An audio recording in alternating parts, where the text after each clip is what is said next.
Hello, everyone, and welcome to Season 5 of the Rewatch podcast presented by the Terrible Video Gamers Club. I'm your host, Tyler Schatz, contemplating life on the floor while this giant guy is talking to me.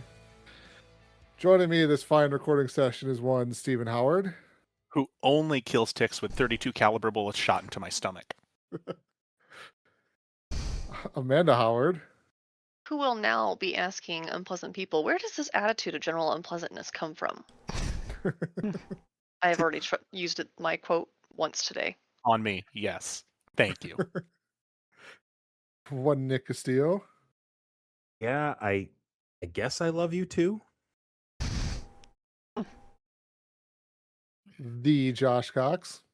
I hung it up for you. And last, but certainly never ever least, one Gary Delaney.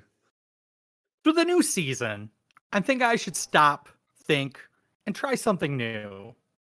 Conspiracy theory number 4 from last episode.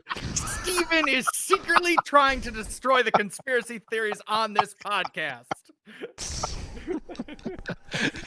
Oh, we're just gonna jump right into it then.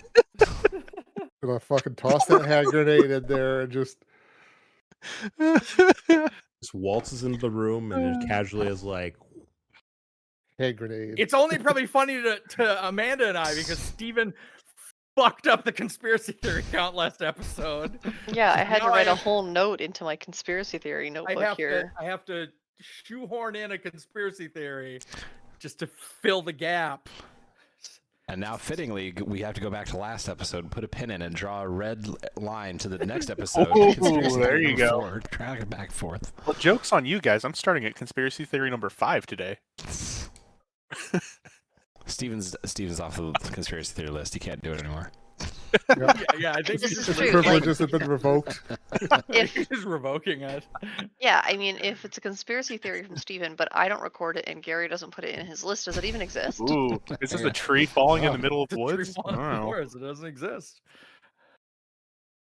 All right, dear listener, we are here to continue our discussion on.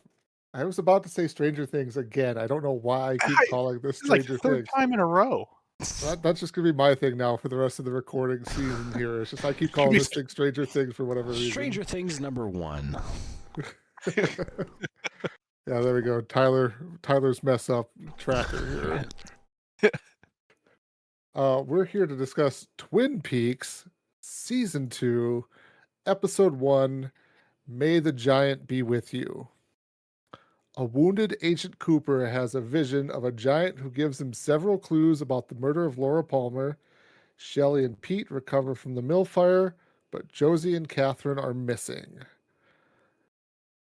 And we kind of briefly touched on this a little bit before the recording kind of started when it was just Gary, Nick, and I. And Nick and I touched on this a little bit at lunch today of like those first 20 minutes of this episode. I'm sitting there watching them going, Gary's going to absolutely hate this. Yep. 18 I minutes. thought the same thing. 18 minutes exactly. To be I fair, can tell you was this because losing I my watched mind. it. I watched it last night and I was like, okay, I kind of was falling asleep near the end. I'll rewatch it today. And I started the episode, I was like, fuck this. I'm skipping the first 18 minutes of this episode because it's a fucking waste. Of an hour and a half episode, you waste 18 fucking minutes on this stupid shit that could have been resolved in 2. Fuck you. It's one of the things I wrote down in my notes that I'm like picking up on of like where a lot of directors would like just stop the scene here. Don't pull focus. David Lynch just Comes back in. He's like, we're not going to pull focus here. Don't pull focus, everyone. David Don't pull Lynch just focus. lets that camera keep going. It's just like there's so much space between the dialogue. Like, it's like, okay, your character's thinking here. I want to get 20 solid seconds of you thinking of what your next line is. And I'm just like sitting there going, speak. Do something. It's just dead space in this episode. Do you know how much fucking B-roll he has of just that door empty? Like, it could be the same fucking clip over and over again. It's just literally a view of the empty doorway before the dipshit waiter walks back in. I don't. It's just. Waiter steals that scene. It's so great. He just It's so keeps coming funny. back. I And was what- so oh, annoyed. Watch It's this so because funny. it felt like it was wasting my life. I was like, I need to watch this before I can go to bed. And it's just like, this is how they're gonna fucking start this? Okay. Buckle Your in, milk I is getting guess. cold, sir. I'm just like, this is fantastic. Steven and I watched this episode together, and Part of it. I have like 5 notes about most of the episode together. I have like 5 notes just starting from the beginning, which starts off with, "Oh, thank goodness for room service. How Oh, you doing man. down there?"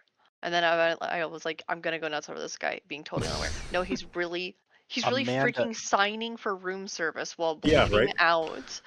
And then all in caps, I cannot handle this guy. What the fuck is what? What's up? Amanda is freaking out on the couch next to me this entire time, and I am Right. sitting there just going, "Oh my god, just." I'm sorry, Amanda. Oh my god, just shut up. Let's just enjoy the scene. This is fantastic. Oh, I could tell he was irritated, but I was also like, what do you want me to do? Look what's happening. Look what's happening. At one point, You he should have asked leaves. to turn on the cat subtitles or the English captions or something.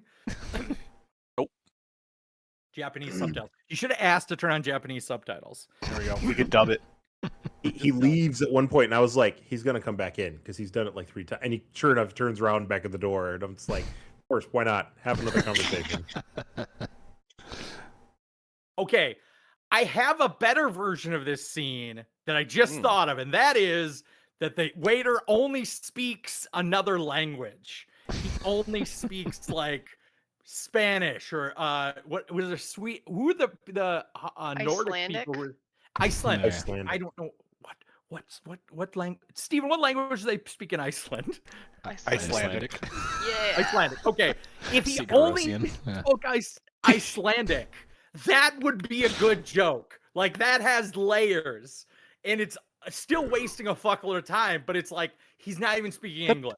But That maybe doesn't that's have not as funny layers. as That's if just he's a speaking that's a English. translation joke. That's all that is. This is a joke of old people, and I am there for it. I am so there to make fun of old people. I am over the moon there of making fun of old people with this old waiter. I have your milk, sir.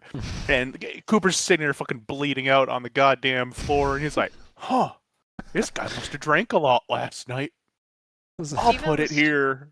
Was supremely unconcerned and unaffected by this scene, and I just feel like we were the 2 different types of people when you watch this scene. Either it's driving you insane, or you're like, huh, that's kind of funny. The idea that like we sat here for a couple weeks before getting to it potentially, and then otherwise like you finished season 1, Cooper got shot, and then you waited months, and then you have 18 minutes of this. I could only So good. imagine watching this in real time, where you can't rewatch things. You can't try to there's no recording or anything like that. Like just sitting there, all the family around the TV. What the fuck is going on?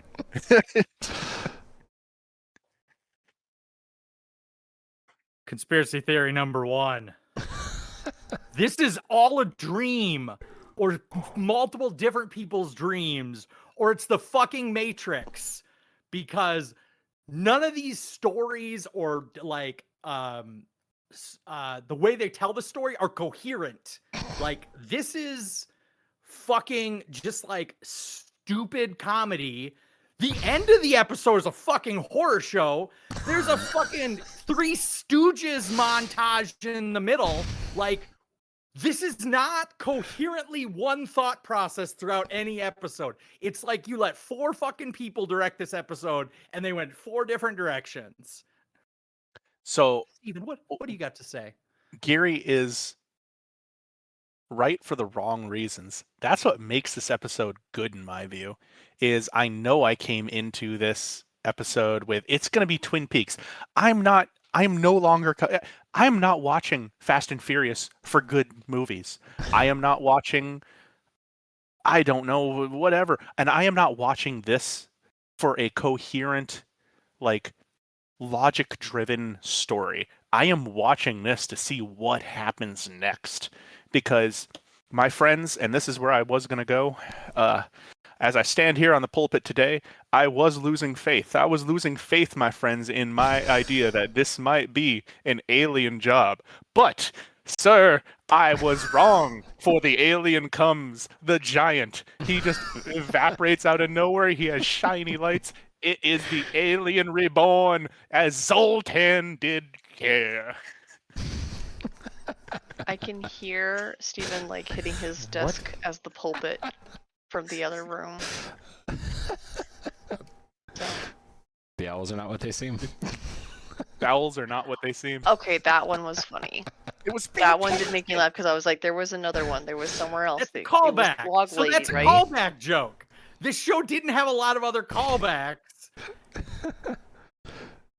Was it Log Lady? And then there's something about owls? Yeah, it was the Log Lady. Sorry, down my like different bad jokes. There's also the fucking weird rooms, like hotel rooms, hospital room service joke or hospital food joke. I'm like, come on, man, just stop trying to beat stupid into this.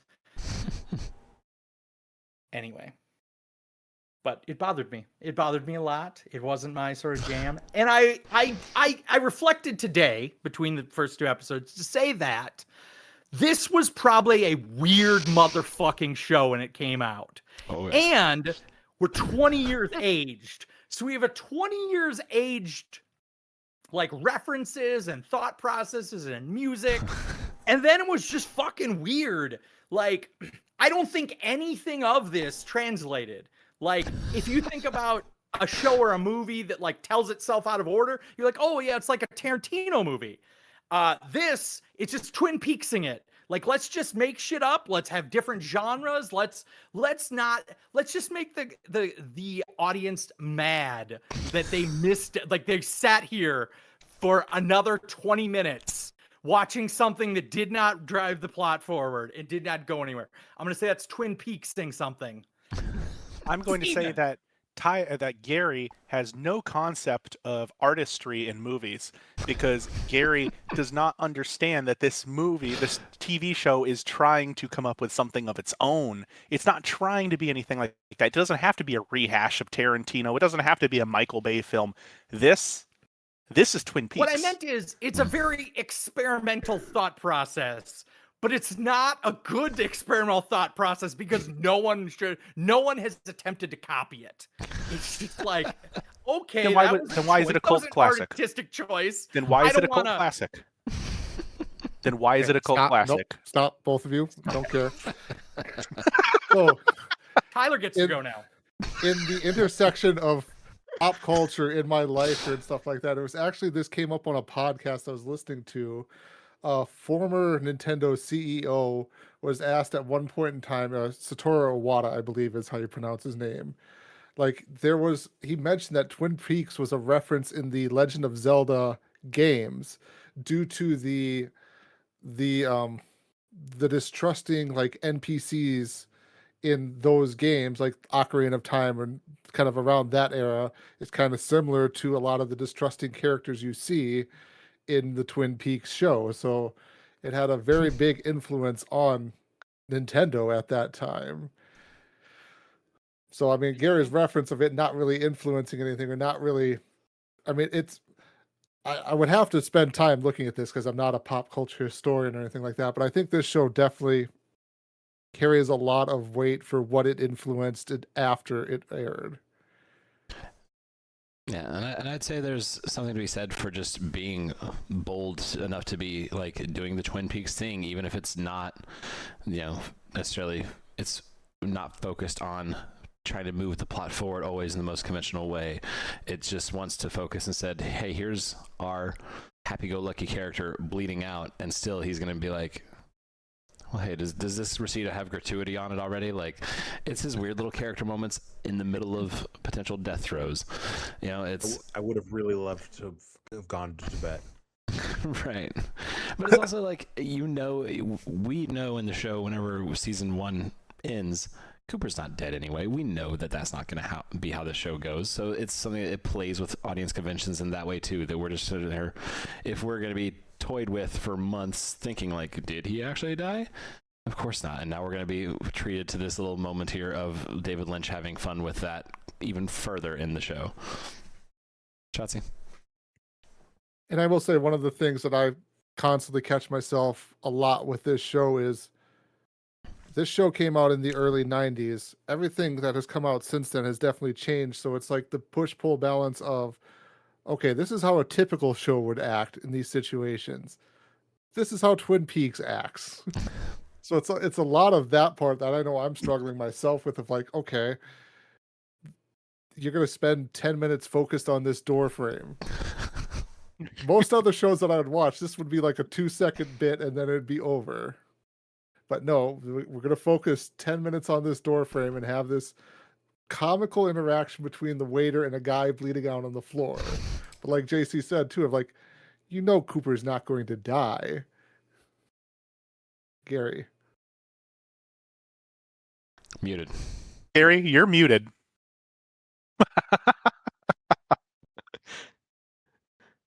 Sorry, audience. I had to unmute myself because I was saying lots of profanity. Anyway, I was thinking like, the time. Like, I am thinking that in that 18 minutes that I just like said, fuck it, skip on the second view through, there was at least 2 commercial breaks. So I had 3 more minutes of all detergent, don't squeeze the Charmin, like, I don't know, like weird fucking 80s action figures being sold, like all of that. Like, so you're talking about another 6 minutes to that, like to get out of that. So it's maybe a half an hour into the program before you get out of that scene. And I was like, that is just seems like you've given the audience a half an hour to change the channel. Which I will point out they obviously didn't, because there is another season after this one. Well, it took 20 years. 20 years later, they came back with this.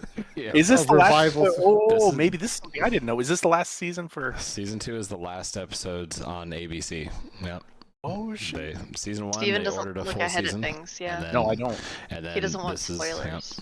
And then after this season, we then get a movie. And then after that, 20 years later, we get the Showtime run.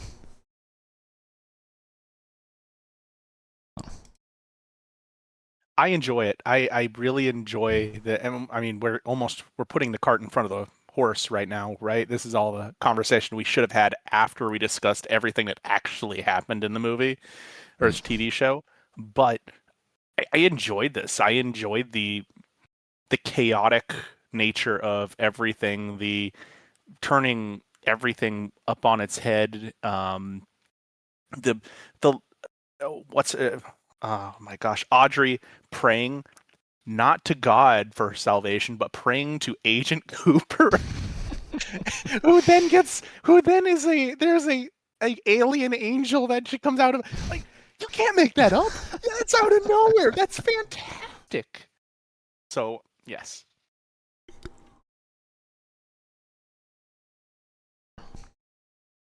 So, who wants to start off the discussion about the episode here? Gary, do you have something else you want to touch on? I was going to ask if anyone else thought the credits were different, like just slightly different. Yeah, I did notate too that it seemed like there was an updated intro. Some scenes were definitely from the first season, but it seems like they added more like lumber mill scenes and stuff like that. Also, I also think they referenced the very end of it, right? Stars. I'm sorry, what? So, what, Gary? I don't think they reference guest stars in the credits. Oh. Yeah, I don't think there was in the first season either. There was a lot of guest stars in the first season. Oh, you're saying that in the second season they did not have any? They have in the second season they did not. I don't believe they referenced any guest stars in the opening credits. I thought they did, but I could be wrong too. I mean, I'm not going to go back and look. It's possible that they moved up to like never moved up to series regulars at that time when season 2 started. That's something I'd love to investigate one day. I'd have to remember it, of like what distinguishes between a guest star, a starring in, or like whatever else that would be on there. But that's outside of the point here. Steven, did you have something that you were saying there as well? No, just that I think the ending of the credits, there was something different about the ending of the credits. It always ended with just a nice little do do do do whatever it is, but then it actually got ominous as I watched it on this one, and it kind of led into the Agent Cooper bleeding out joke story thing. But yeah, no, then we get into that first scene, and I think we've. Oh, sorry. You're an expert on military history. How long does it take someone to blade out from a gunshot wound? In the stomach? Roughly. In the Depends stomach what- takes a what you long hit. time. No, in the stomach it takes a long time. Stomach, yeah. You But have it a depends large on what you hit. cavity to fill with blood, and you can lose at least a pint before you get woozy. I like he consults the oh you know military history. How do you die? Talk about bleeding out. I assume Steven's probably read a book with grave descriptions of what it's like to be shot in the stomach and what the time in the hospital was like and like how his penis worked while after he was shot in the stomach. Like I'm sure Of course. there's books about all of that. Of course. What book doesn't have tales about how penises work after you get shot? I mean, Is that the of smiling course. bag? Not me over here. Not me over here. Just adding geography and history and human anatomy to the list of items that I question Gary's knowledge on. I did wonder, so in that scene though, and obviously we play out the waiter scene. I think it's funny. Other people don't think it's funny. Whatever. I love it. But then we get to the giant, and I thought that was kind of neat, especially from the fact that he takes Cooper's ring, and Cooper actually loses the ring. Like, it makes you wonder, and that's where I got from my original viewer or listener. My original guess, if you don't remember, was that this was all due to aliens. And I had completely lost hope in that, as I said. And this was the first thing I'm like, this is somehow has become a possibility again. I don't know how, but it has. Somehow aliens returned. Yeah. All I could think of when I saw the giant was, I think he's one of the random aliens in the original Men in Black movie. He sits down at the cafe. He sits down at the cafe and gets stabbed in the neck by Vincent D'Onofrio. Yeah. My gosh. That's the only place I recognized him from, and I was like, "That's that dude." I thought he was from the Addams Family. He looks He's like a butler a from lurch, the but Addams no. Family. I thought. Lurch? Lurch, Yeah. but I don't Don't think know so. it well I don't know enough. unless it's a remake. I've only seen the original Addams Family. If only there was a way that had a collection of information on it. Yes, he is in No, Addams doesn't Family and Addams exist. Family Reunion No. and Addams Family Sorry. Values. Oh, there you go. Carl Steven, I don't want to destroy your conspiracy theory, but I did check the official list and I don't see anything about aliens on there. It's in the broad predictions section. Yeah. When we're making broad predictions. Well, Oh, broad ones. Yeah. However, I still It's a think it's the technicality. Conspiracy theory adjacent. Conspiracy theory adjacent. Steven thinks then- aliens. Okay, yes, it's in the broad predictions. You're right. Speaking of predictions, I think everyone, I think it was Gary specifically that said Audrey wasn't actually going to have to fool around with her dad. Thank God. But it made me wonder just how detached this guy is as well. He is to roll up on your daughter, and the only way that you can't tell she's your daughter is she has a mask on, because Right? apparently you can't tell. On that same does- vein, I have to chime in really quick. On that same vein, it creeped me out. But the fact that he looked at the frame of the girl, who is the exact same frame and size of his daughter, even if he didn't know it was his daughter, it's like, ooh, yeah.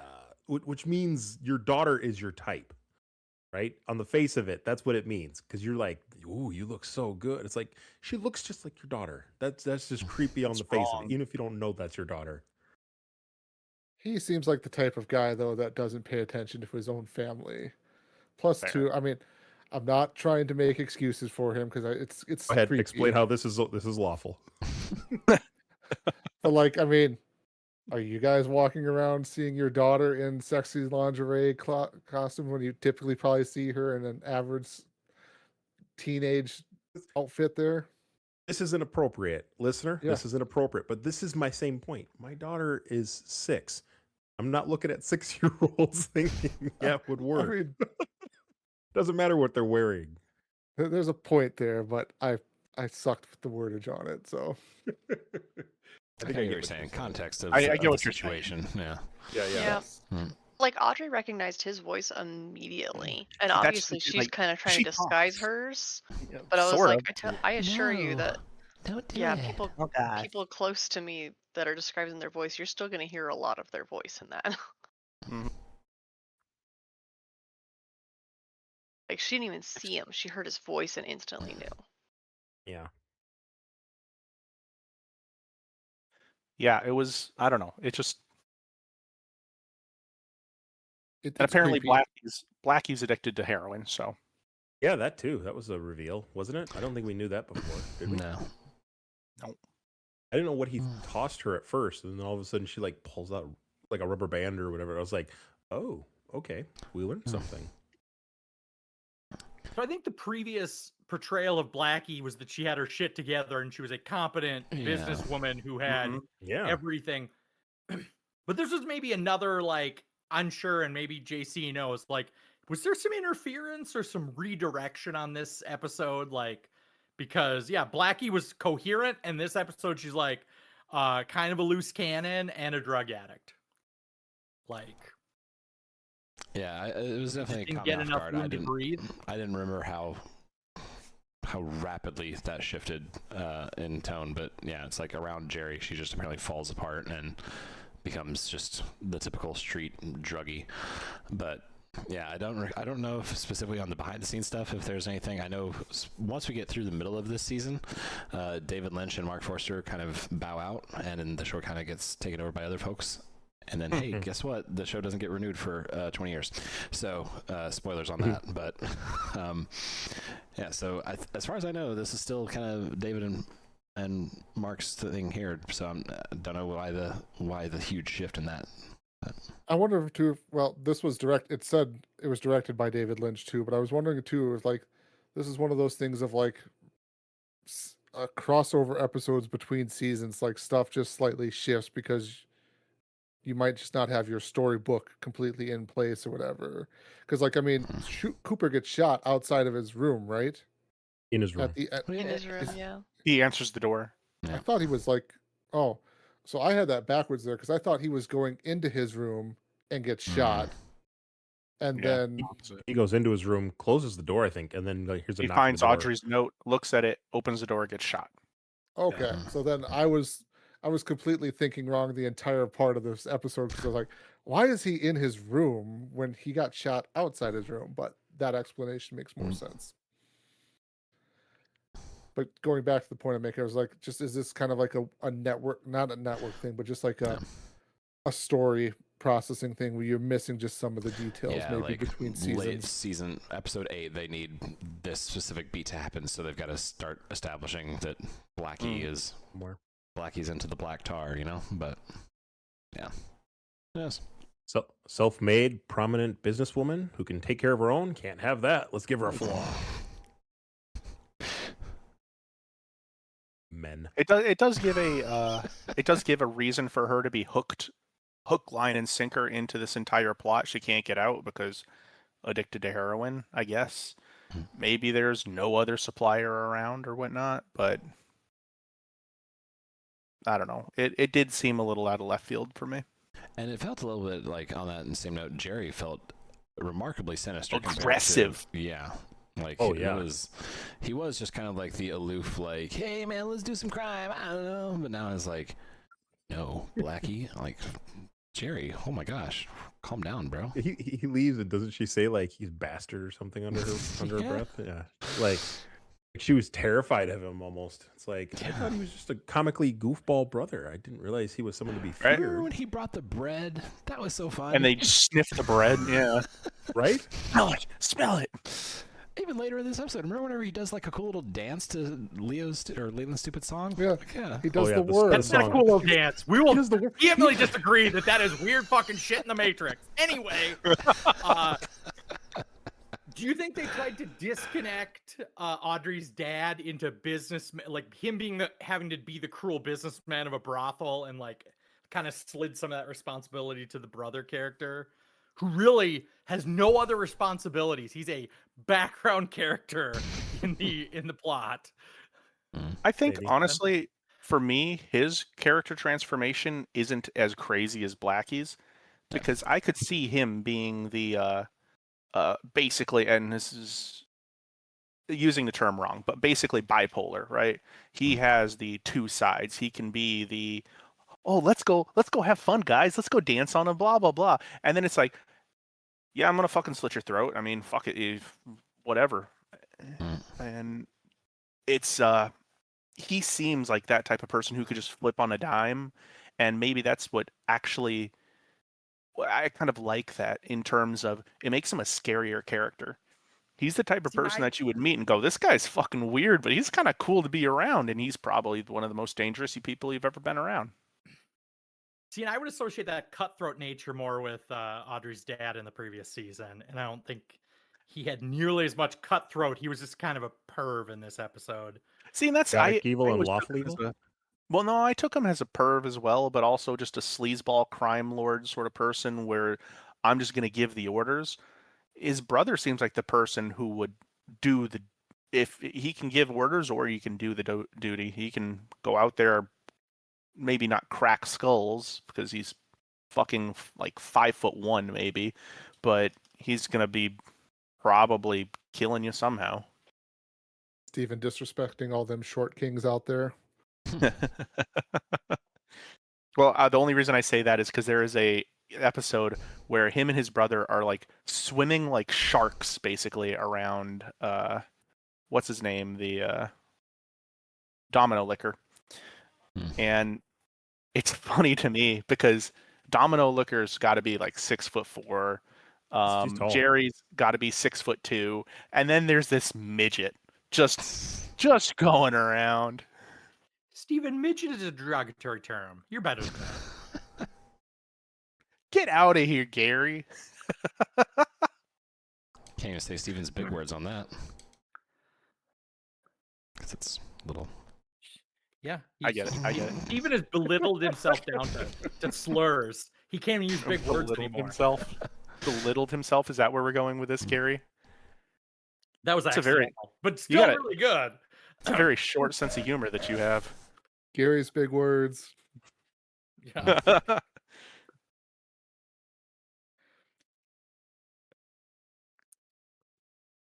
Okay. Go ahead, Gary. So JC touched on it, and that was the weird when the white-haired guy walked into the room and they started dancing. Like, didn't bother anyone else. I was like, this is fucking cartoonish as shit. Like, this guy hasn't been around for weeks. His daughter died, and he just starts coming in singing. And it's like, what's we're gonna do? Well, I'm gonna jump up on the desk and start dancing. I'm gonna do the worm on the floor. And it's like, you guys were in the middle of a fucking conversation. Like, you just drop everything. That's what I was saying. This is a fever dream. This is the Matrix. Like, this is not a coherent, like, real world. But maybe Steven's okay with not living in the real world.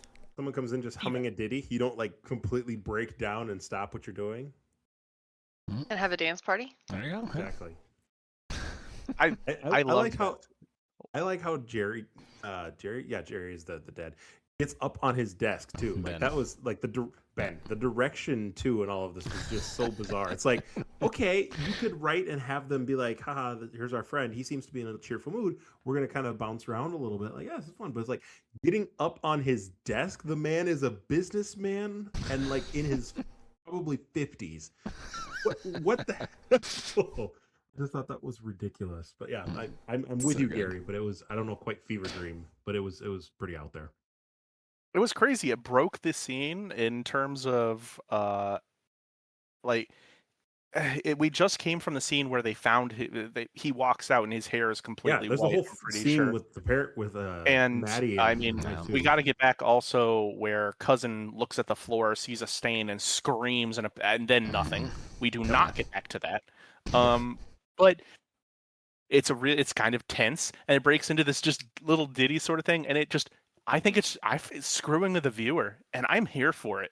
It was fun. I was all right with that. Screw the viewer, screw the critics, screw the people who think they know how to make TV shows. This is what we're doing. I'm glad Don't draw at least one focus. person, clearly. It's a very narrow, thin line, but Steven's riding it for all it's worth. Oh, I really am. It's so fun to be on the line for this show, man. It's so good. That's where you have to be. Like I am- agree with what Amanda said earlier. It's like there's one camp and the other, but this show appeals to the 0.1% who ride right down the middle between those two groups. David Lynch is Jerry with a bag, and I am Blackie just waiting to get it. That's all I need. Yes. Hey, that you bastard. I didn't even make a note of that weird, bizarre dancing thing because I literally just sat there, shook my head, and like moved on to the next thing. Didn't even make a note out of it because I was like, we're not even dignifying that. Well, But as I said, it was like a weird Three Stooges groups of like weird, like just like slapstick comedy for no reason. It doesn't fit tonally, and then that like it used to be a whodunit and like kind of some interesting characters, and now it's just like, fuck it. Let's just throw in some Three Stooges references. well, we've only experienced Leland in his extreme grief stage, and so I think this, to me, like we know that he always was into music because he would have those breakdown moments of like, oh, I just want to dance with my daughter, somebody dance with me. And so like clearly someone who was always into that big band music, and so now here he is, just like he's got his music back. He's found his Stella got her groove back, man. So he's ready to go back and hang out with his business partners and do more shady stuff like he used to do just back in the old days. And they clearly, like, to me, that's them saying like, oh yeah, our boy's back. This is what we did. We always just had our little show tunes and crime talk. So it is extremely left field in terms of a viewing experience, but to me it fits the characters, like that they go right along with it. It's like, all right, hey man, they love this too. They're back for it. They're here for it, and so am I. And to not only to pivot off that as well, we also have seen the two brothers. Their first interaction to us was bread sniffing, and then going freaking ham over bread, and absolutely just this weird, crazy moment with them. Like this is not out of character. This is not different. This is what I expect of them, honestly. I think for me, what really throws me off in that scene and maybe just starts me off on the wrong foot is the song. Like, he could come in just like humming something. We don't even need words, just something that shows he's cheerful. He's got a song back. But it's this ridiculous like nursery rhyme of a song, and like his level of engagement in it is he's like jamming out to it too. It's just like, is he high? He comes out with a white hair too. At first I thought he was a different character, and I was like, is this the dad has a cousin who's played by the same character like Laura? And just all of a sudden it's like, oh no, this is the same one. And we're never even given a reason why his hair is white. He just like comes I back. assumed and it was a just, like, behind the scenes reason. Like everything's he got perfectly cast fine in now. something that paid much better. Oh goodness. Yeah, it was unhinged. It is its own thing. It's totally Twin Peaks in itself, but it's good. Mhm. Scary. I already forgot. Shit. Listener, was it so Lamb's? you're aware, Gary has been for the last maybe 10 minutes, 20 minutes, just with his hand in his head, just Face palming. staring at his microphone in absolute despair, despondence. Were you trying to think that lambs eat ivy? Oh no, I remember what it was. Sorry. If I ever have a family member, or God forbid my daughter died, first of all, not completely out of context that I would murder someone, but I think I'd maybe keep it under wraps a little bit more than going from sad to fucking like show tunes one day apart. Like maybe do a transition period. Maybe go on vacation. Maybe yeah, like it's cartoonish. It's like too cartoonish that you can like wipe away all that grief just by murdering someone. But I think we see later on in the episode that didn't happen. He's having basically a nervous breakdown. at this point in time, is how I see it. And like he has the white hair because I think he scared the shit out of himself when he was strangling and killing that guy. And he woke up and he killed his daughter's killer. That's what he has in his head. But he has still this nervous breakdown that he's going inside of him right now. And later on, when he gets up to dance to that piano thing, he basically has a heart attack because he's just so happy. That's not normal. He's not, this isn't lifted off his shoulders. He's still bearing it, but he's on the other side of manic depressive at this point in time. I can kind of see that, and honestly, I took this. It took me a little bit to remember. Oh yeah, that's right. He thinks he strangled, or he thinks he suffocated his daughter's killer, and he's flip flopped before. And grief is crazy, so like that's not out of the realm. I still think he's a little out there, but again, grief. The hair color at first, I was like, it went all white. But on the other hand, I've noticed a couple other characters where I'm like, did everybody get a haircut this? But it is a different season, so I bet you it's actually been some times 6 months, since they a actually year. recorded. Yeah, because I think what's her name, Donna. Also, she showed up, and I was like, God, she's tan now. Look at someone's been to a beach in between the day since we saw it. So I did notice a couple other characters that too. So I wasn't sure if this is just a clever way of showing grief for him, or the shock, or that the actor changes hair, or a little bit of everything, honestly. But it's just realistic enough for me to buy it, even though it's one of those things that if I saw in real life, I'd be like, I'm just gonna give you space. And I think that for the hair color changing, I do think it's playing into the I don't know how much truth there is to this, but there's always that, thing out there, oh, if you get scared bad enough, your hair will go white. I'm sure it's playing into that. I'm sure you're right, and I'm pretty sure it's not like a scientific, like, it's not supposed to be like for sure that your hair can turn white. I think there's theories that possibly after a shock, the darker hair will fall out and then it'll grow back white, so you'll only be left with the white hairs at first. But they called it like Marie Antoinette syndrome for a little while there, didn't they? Supposedly it happened to Marie Antoinette.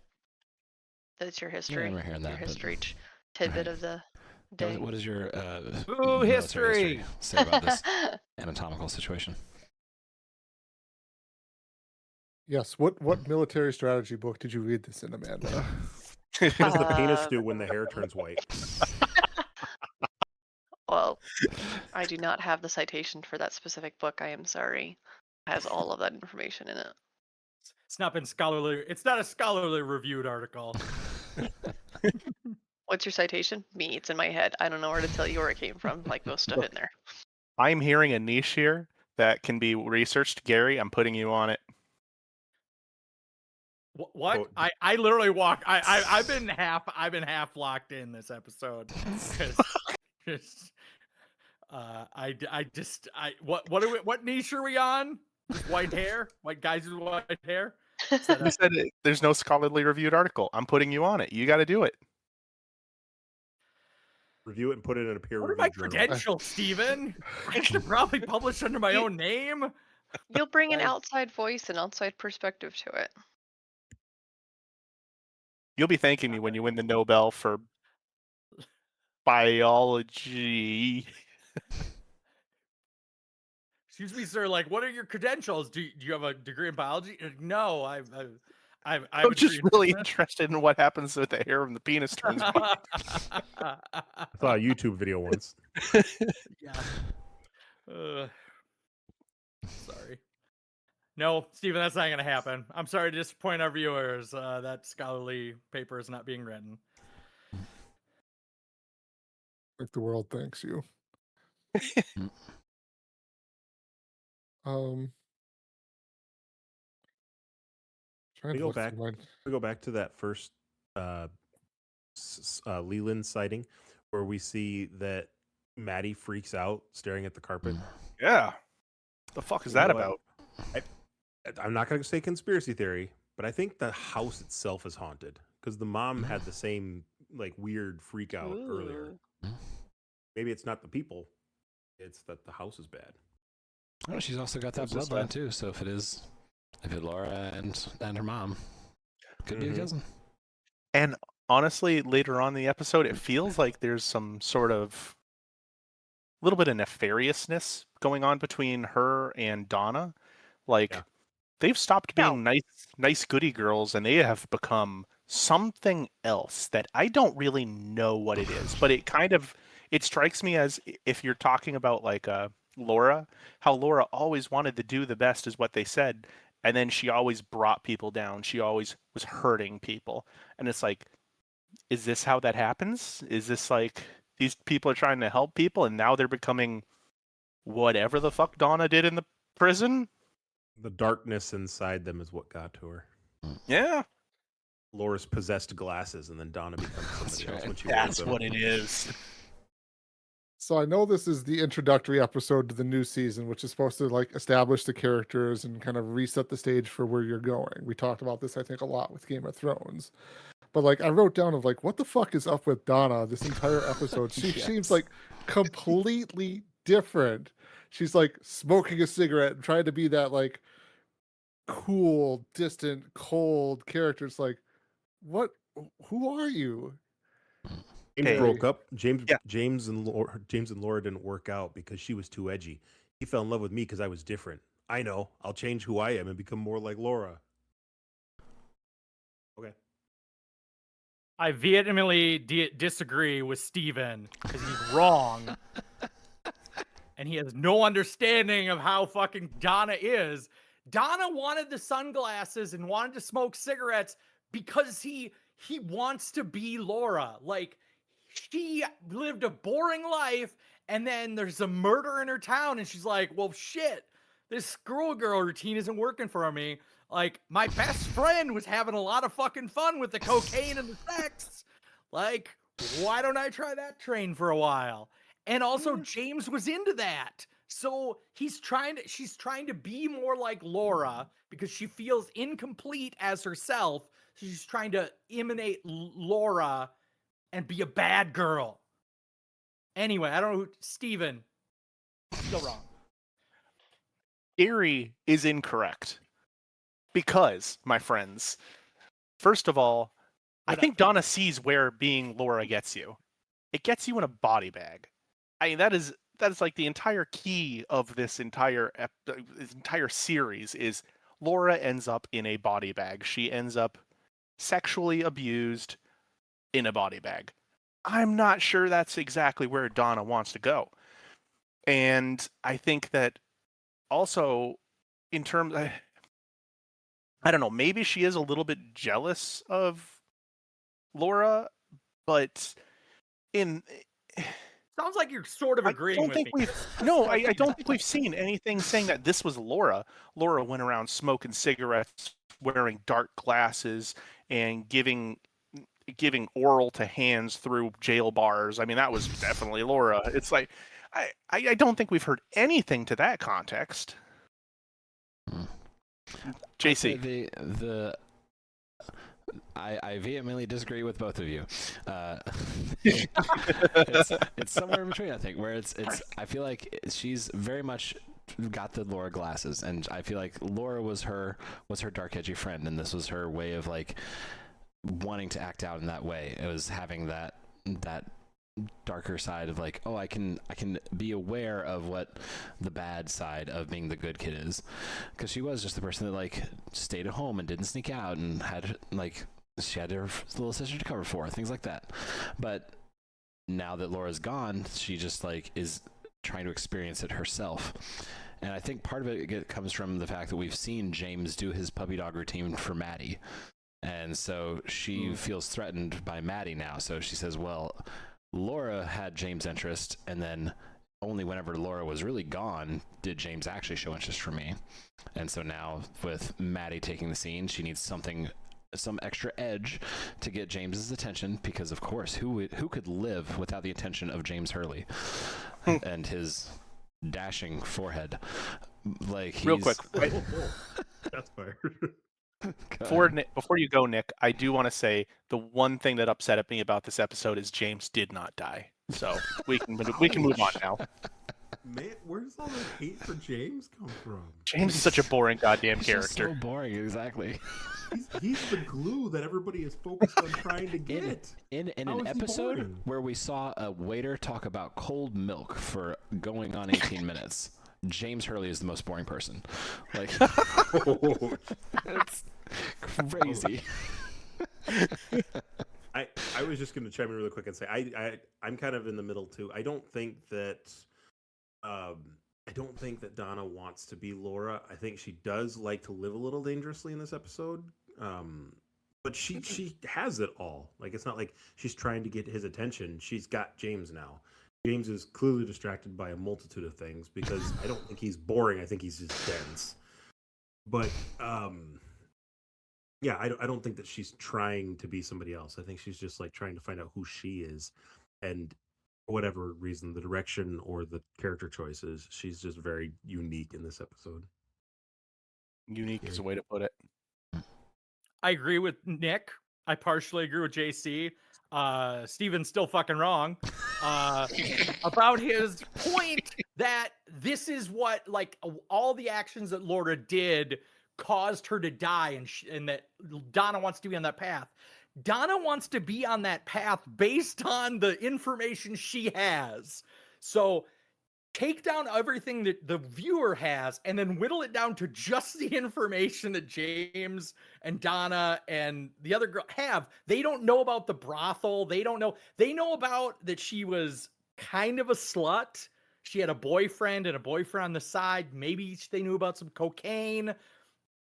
And they knew that she generally shit-talked James, like, to other people about how, like, he wasn't man enough. So that's all they know. And based on that, like, that's who Donna wants to be. So Steven's wrong. Like, it is, she doesn't realize that that's what fully caused her demise. All Donna knows is that Laura was living her life to the fullest. Fullest short life. Okay. By the percentages of how much life she had, she lived a full amount during those bracketed times. She lived right up until she was violently abused and killed. She shone brightly for those few moments and then burned out quickly. Yeah, burn out and not fade away. Yeah.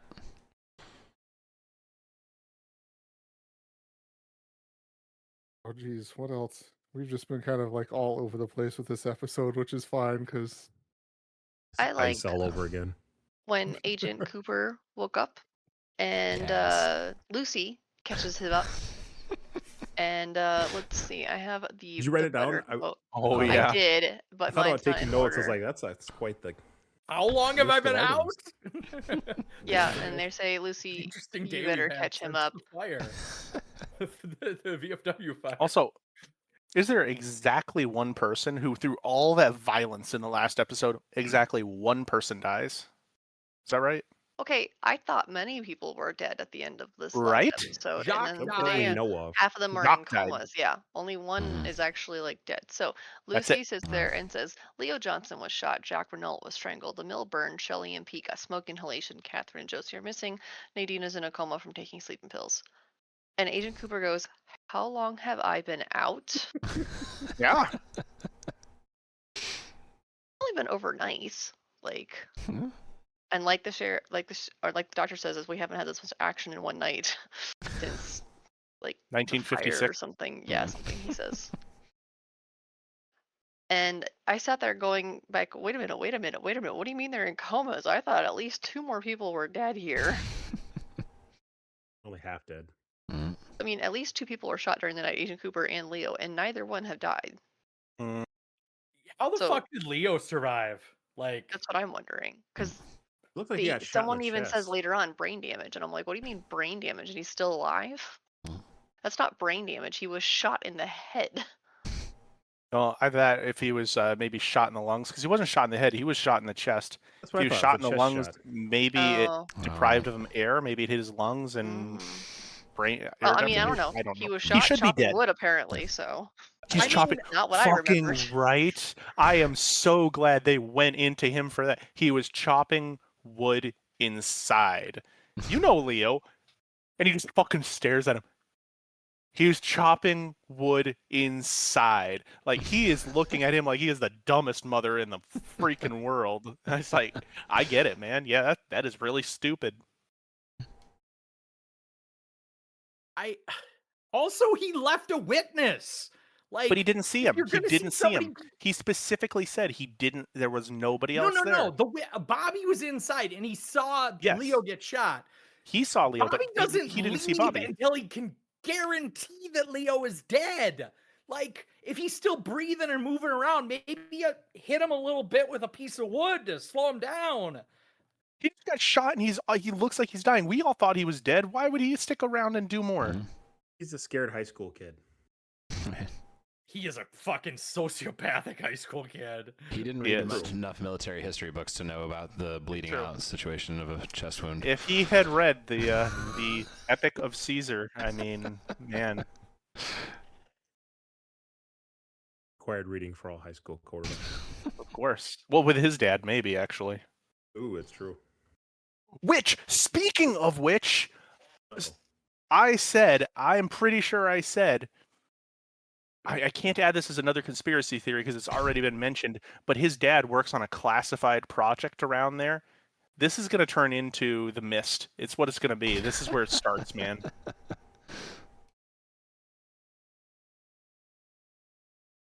His fucking dad.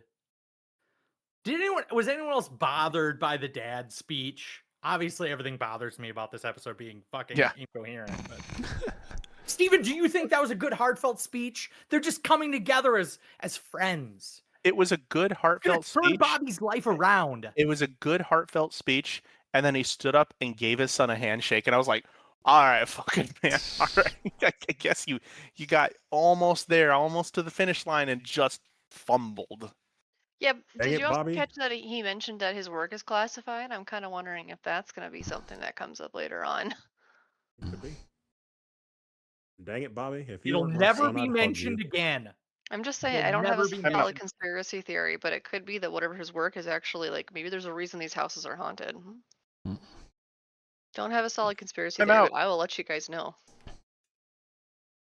Conspiracy theory number, we're doing weird numbers. Number 9.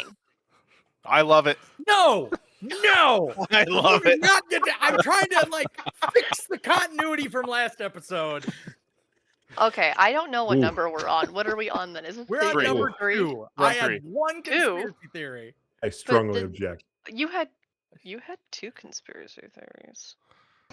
Gary referenced We're on back to 3. the last episode. So, Anyhow, anyways, fine, whatever. I'm not numbering these anyway. I'm just confused. Anyhow, my conspiracy theory is that Hank is sitting there telling them that, Leo Johnson was shot, and they were like, "Did anyone see you?" And he's like, "No, man." When we know somebody saw him, not only did he know somebody saw him, but he gave him like a little smirk or whatever. No, he But didn't. it's because he shot him when he was chopping wood inside. So this leads to my conspiracy theory. Hank is secretly the good guy. And I mentioned this earlier, so this is kind of a continuation of an earlier conspiracy theory, but this is just giving it new fuel for the fire. Anyhow, whatever number that one was. I do want to point out that Domino Liquor did not see Leo, or did not see. They looked at each other through the window. No, they did not. They did not. Why are we calling him this name? Because I can't remember. Okay, so Hank saw Leo. It's harder or to Hank say saw Bobby? Domino No, Liquor's Bobby the good guy. I thought he saw Bobby, and I thought Bobby saw him. I know Bobby saw him. I think he just saw Leo. He saw the guy who was getting shot, I think. Because then he's blind. Like, Bobby was right there. Bobby was on the ground below the window. So no, if you are looking, he stands up and looks at him, and Bob does not stand up. He turns up. I want to pause this whole podcast and play the episode. He's like a back. CSI recreation with 3D models. I need CSI. To be fair, yes, if it's one of those things where if Bobby can see Hank's face, surely there's a realm of opportunity where Hank should be able to see Bobby's face if he's not fully tunnel visioned. But also, how did Bobby get there? I'm sorry. I know we've ignored these people with the sound and the cars and not paying attention to how people are getting where they are. But Hank so far has seemed very good at just knowing what's happening. Maybe. I don't know. Leo is the good guy, and Hank was trying to shoot Bobby, and Leo jumped in front of him. God, what the fuck? Are we going down this route? Yeah. What more can we make of this? He pushed Bobby down because he saw Hank through the window. He said, "No." Exactly. I'm just an agent of chaos. Ignore me. Though I will say, there's still more to come for sure. But like, if Hank is the good guy, I would say he should have shot Leo twice. He should have finished that job probably. From what we know of Leo so far.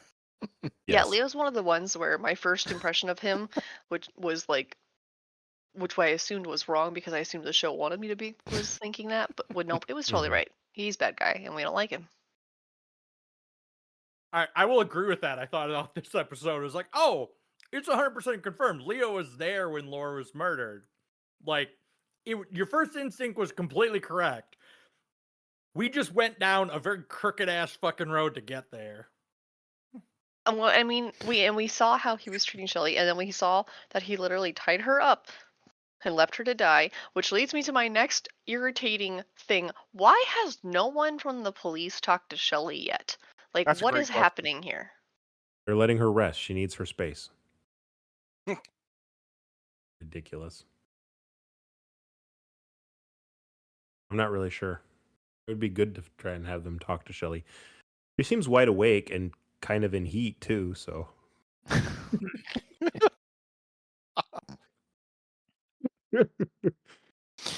I'm trying really hard to pull this show out of the unhinged category, but it just keeps. Well, not with phrases like "in heat," right? Yeah, movies, TVs, unhinged. That's our categories for these podcasts. Oh my gosh. Near-death experiences really set people off. Come on, guys. I mean, that's true. There's some context to that. Is just, are you okay? Are you alive? Can I look down your shirt, dude? I guess I love you too. I know, that's what I went with that. It's like, of all the unhinged stuff in this whole episode, I was like, people are going to talk about the waiter. People are going to talk about all this other stuff. I was like, that's just such a weird throwaway line. And it's like, what? That's the line he goes with the conviction of it too. I pauses and I'm like, dude, you love her, don't you? Guess I love you. And then he says it twice as he's leaving out the door. Oh, Shelly, you can do so much better. Maybe the police don't ask Shelly because they realize she's an unreliable narrator. She just can't be trusted. She's married. She's married to a convicted felon or a murderer. I don't know what he's actually a felon, but like, yeah, why don't you ask him? And then all I can think of is the dark corner of my mind of more sexist explanations for why you don't ask a woman about a crime. They should be asking her what happened to her husband. At the very least, she'd be like, how'd you get the smoke inhalation? And why wouldn't she tell them, I got tied up by him? Like, she should want this. I'm so confused. She says that she's scared a little bit because, like, she doesn't know if he's fully dead. I would imagine Bobby, again, like we were talking about, I think Bobby would be like, he's dead. I saw him get shot. But Shelly, I don't know, might fear that until she knows for sure, especially if she can't. She just heard from Bobby who she trusts, but maybe not fully. I don't know. So she's still kind of like, I'm not going to say anything because he could still be out there to come after me. And while I totally understand the fear, at this point I was a little confused because I didn't realize he wasn't dead because they said he was shot. I didn't realize that didn't mean he was dead, which apparently shot in this last episode doesn't necessarily mean dead. But that could be too. Like I was also like, shouldn't you? That's some pretty good evidence right there of like you were tied up. He literally tried to kill you. I guess I don't know. It's really hard for victims of domestic abuse because usually it's when you report it is when your chances of being killed by that person like skyrocket. Fortunately, yes. Yeah, I guess. Going back to Bobby. Sorry, that was not the right. Yeah, I guess. No, it was not.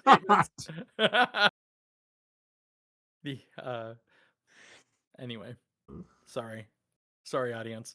Anyway, going back to Bobby, I flagged it that Bobby says, "You're my girl," which is, I think, verbatim something Leo said. It's like, you were my girl, like, and then you betrayed me. And so when Bobby said, you're my girl, it just like, it felt a little abrasive. Like he's pulling the same bullshit tricks that Leo did on her. Like, and he didn't seem very for sure about like saying, I love you, or like, he was just playing a game. And I don't know. Bobby is, if anything, Bobby is the most confusing enigma this episode because he's like excited because he's got a new lease on life. He's not going to be murdered. He's got a new girlfriend. His old girlfriend is definitely dead. The ex-husband of his new girlfriend is maybe dead. Like, all is good. His dad wants to give him a hug, but instead gives him a handshake. Like, Bobby is the most, I don't know, I hate to say it, like, considering the shit show of a character he was at season 1, Bobby has become the most interesting character in the show. A strong swing for the fence. That's all I got. I think Bobby's quirkiness as he leaves, he goes from like trying to make out with Shelly to, yeah, I guess I love you. I think he's just scared of commitment. Like, he wants to be the hero, but he's not. Is my take on Bobby. Like, he happens to be there. He happens to be the hero. He wants to help Shelly. He likes the thought of having someone he can protect and look out for. Laura doesn't want that. Laura wants danger, and so he kind of like falls out with Laura. But then, here's perceivably, again, it's the victim mentality, which is not great. I'm not approving of it. But Shelly seems like she needs help. She seems like she's in danger, and so he's trying to be the hero. But again, he's not. We see he's involved with Ben and Jerry. He's involved with Jack Renault, and he's got drugs as well.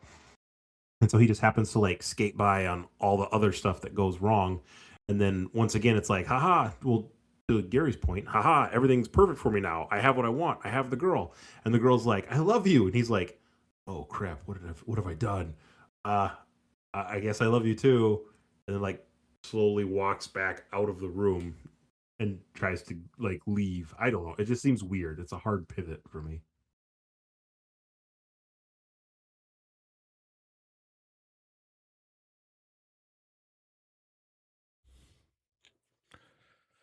Let's see here. Anything else from the episodes as I scan my notes? Speaking of the crime scene at Leo's place, it was more slapstick humor to watch Andy get smacked in the face with a board and uncover something. That is one scene I will not defend. That is. And Albert was back. Yeah, Albert's back. Yeah, the setup of like, hey, Cooper, Agent Rosenfeld, hey, I got it. Then just like that is a full Three Stooges moment that is an entire episode length of Three Stooges of Andy just wobbling around. The dead zone space. That was what tipped me over the edge of like, fuck this. Like, we started with the way too long, and I was like, this is just an artistic choice. And then we went to that, and I was like, this is just Three Stooges level fucking stupid.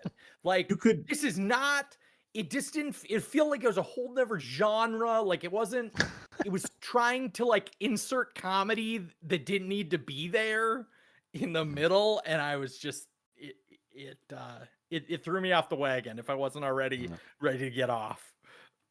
Again, for me, the humor part of it was there. I could see what they're trying to do, but you could have the board come up, whack him, and him do literally like 2 seconds of screen time of the wobble, and then cut to, hey, here's the ground, we see the drugs, and hey, good job, Andy, and that's it, and have him smile at the end. That's all you need. It's the freaking dead zone time of watching him wobble for 18 minutes. That's like, I kept thinking like he's gonna fall. Like, not even that. It's just him with like a cross-legged stance. That's Yeah, it. the walk was weird. And it's like if he gets hit in the face, like have Agent Cooper or Hawk or somebody run over and be like, "Are you okay? Are you all right?" And they just stand there watching him almost tip over.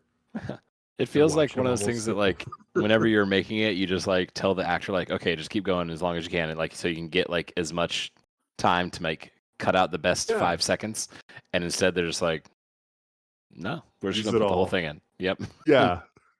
Like a normal show would have the funniest 3 seconds of him wobbling, and then like Yeah. you get the B-roll on YouTube or whatever in the outtake section of just like him wobbling for 45 full seconds, and then the cast busts up. But nope, we just get the full 45, and then that's it. All right, moving on.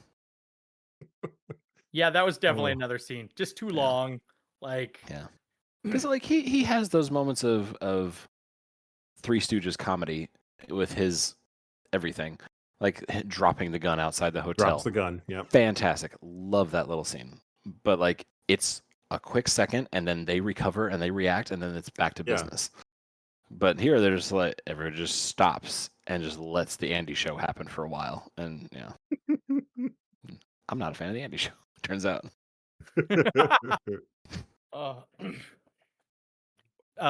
Audience, Steven walked away, so we'll just assume that Steven defends this specific scene vehemently. Like, this is Steven's favorite scene of the entire episode. And let it be noted, Steven loved this scene. Anyway, we can continue. Man. I don't know what part you had your headphones half off, but we were talking about the ridiculousness of the Andy waddle after he got hit in the face with a plank. Yeah, we're ready and how for you that to took defend 20 that. freaking minutes. Steven's favorite scene. That okay. So the Andy waddle that I love the Andy waddle too is the phrase that's coined. That's- well yep. done, JC. I'm not going to defend that. That was definitely it was definitely a thing. And I was watching, I'm like, this is they are playing this out for all it's worth, aren't they? Yep. I love that you and I are both on this, like, no, we're here for the David Lynch weirdness, but even that was like, okay, Even that was Andy. too much. Just Andy, too come much, on. sir. a little too Just- Yeah, we mentioned that, like, yeah, Agent Rosenfeld is back because Cooper got shot. And so anytime a federal agent gets shot, you need a federal agent to investigate, and hey, he just happens to be nearby. So he and his Or be crew get to involved come in back. much. personally. I like that how Oh, when he Steven shows up. also. Oh, sorry. Also, No, I he- said that this was the breaking point for me. Oh, sorry. This was the breaking point for you. Well, after the long fucking pause before, Uh-huh. Yeah, and then we uh-huh. get this fucking Three Stooges bullshit. I was like, I like that's what I was like. This episode's just fucked. Like, I don't know what the fuck's going on. Like, it doesn't make sense. It doesn't have like. It's just. It felt like it was time filler. It's a lot of time filling. I like that when they do get there, though, all the FBI agents exit the car as one unit. They all stand up, look out. And Andy obviously gets freaked out a little bit and then goes, the freak out thing, that could be kind of funny. The whacking yourself in the face with a log thing is like, that's middle school humor at its best. Mhm. Throwing a little something for everyone. Family-friendly movie. I commented too, the absurdity of it is not just that he hits himself, not just that he waddles, but that everyone just stands around. Like nobody's like walks over. Are you okay? Oh man, that looked like it hurt. You need to sit down. No, we're just gonna let him waddle back and forth. You gonna fall? Nope, he's still there. He's just standing. Just let him Apparently get in the over it. 90s, and get there. when somebody sees a construction accident, they just stand. They don't walk over. They don't try to give assistance. Like, To be fair, it'll be aight. is it a really stupid construction accident where that person should have known better? Or I'm not gonna help you If because a you won't rickety learn piece of anything. wood, like, I'll give him some, like, also it's a very comical way the board comes up. Yeah. If you actually look how the deck's constructed, it's not even it's not even physically possible for it to fly that way. it is if it's on a hinge. Mhm. Oh, you think Unhinged it's not- category. No, there's nails there. There's visible nails shown. There are. But I don't believe it. I would like to think Leo is a better carpenter than that. He chops enough wood. All cocaine people hide their alcohol right by the front door where everybody who visits them walks under a loose board that anybody who steps on the deck in a weird way can expose. To be fair, this also rests on anyone ever going to visit Leo Johnson. So Ooh, that's fair. His wife goes in and out daily. Also, I will call out too with this scene. This is the first time we actually see them. Well, shoot, I should take that back now because I don't remember if they did in season 1.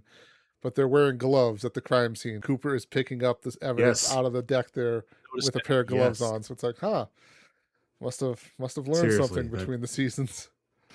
bugs me so much. It's like you always wear gloves at a crime scene, otherwise you're contaminating everything.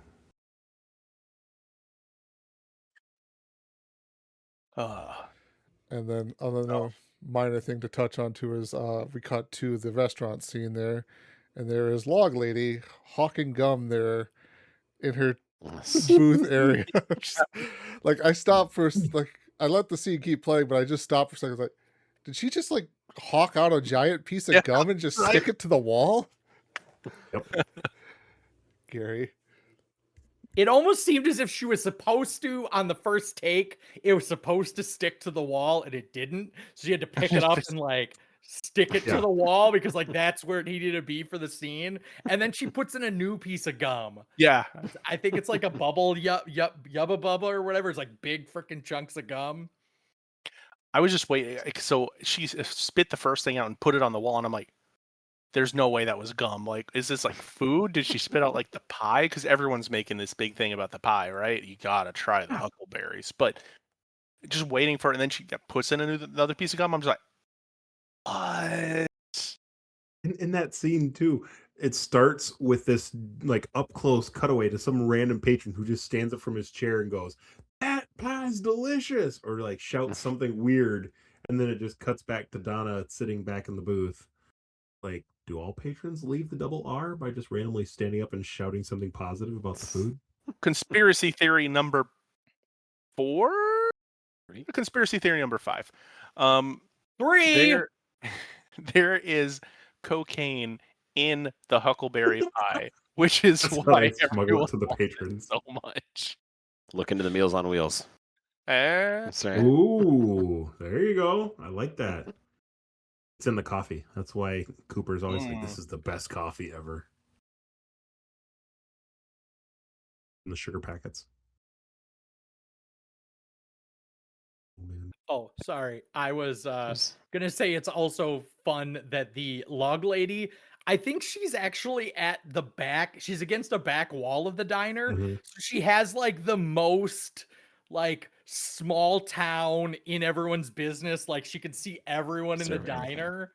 Yeah. She's an observer of people. I just thought that was kind of fun too. Sounds like you liked something in this episode, Gary. Sounds like you liked something. Just Don't gotta try to switch the deny it. dagger, Don't you? try to deny it. Just The dagger. double jeopardy. It was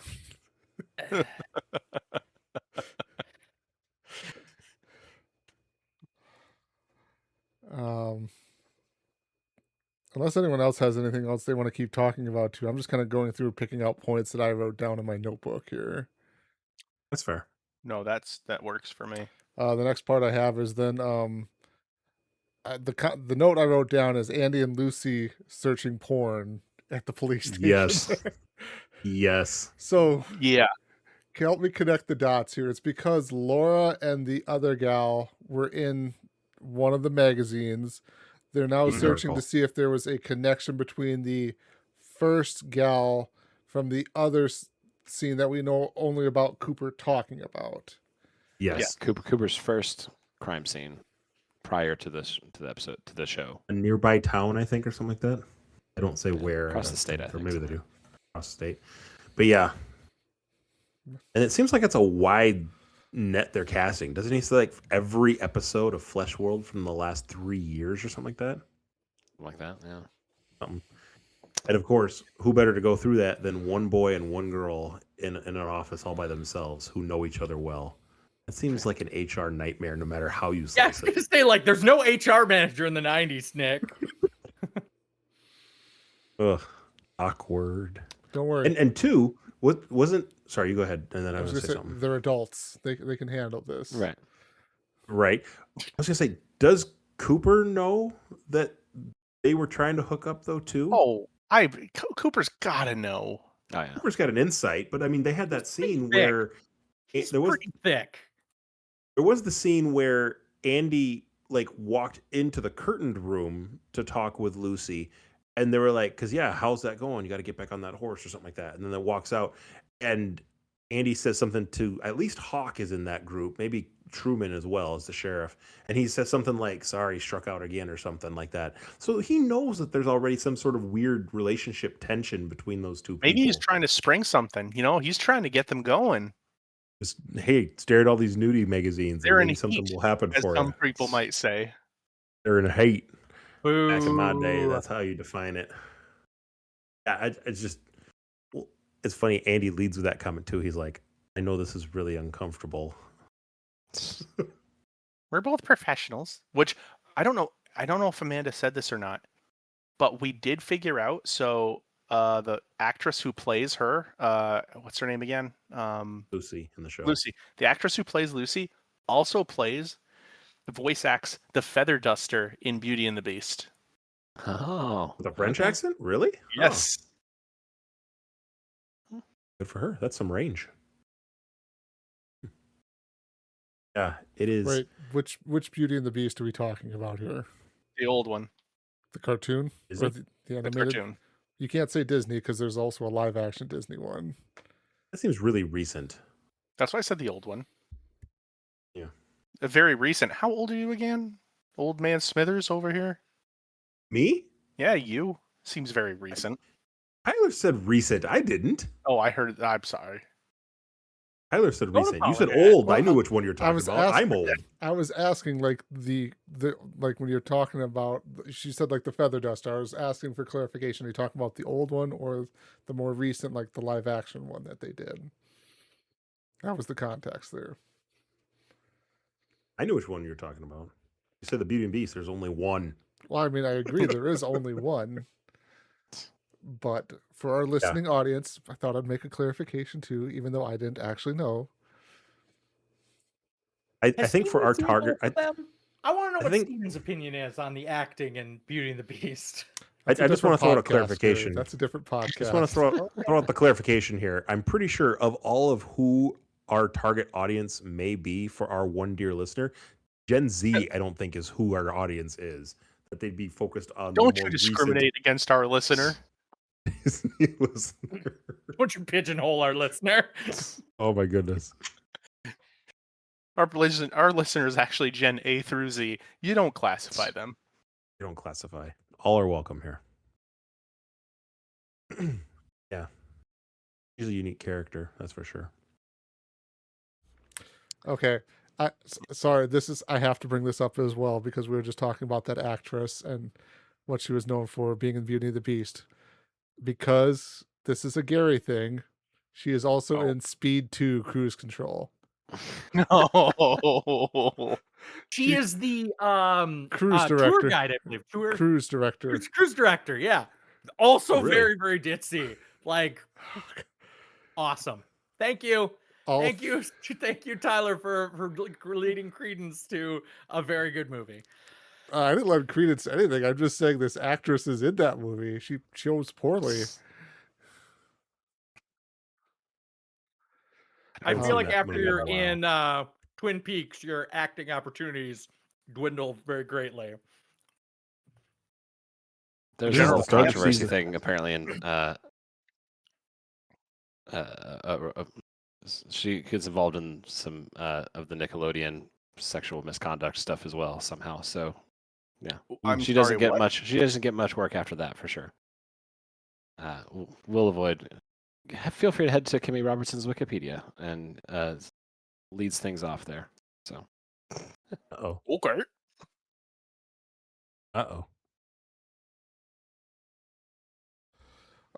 Anyways, there is the joke that they make about hospital food being bad, it'll kill you, which is a very of the time kind of joke.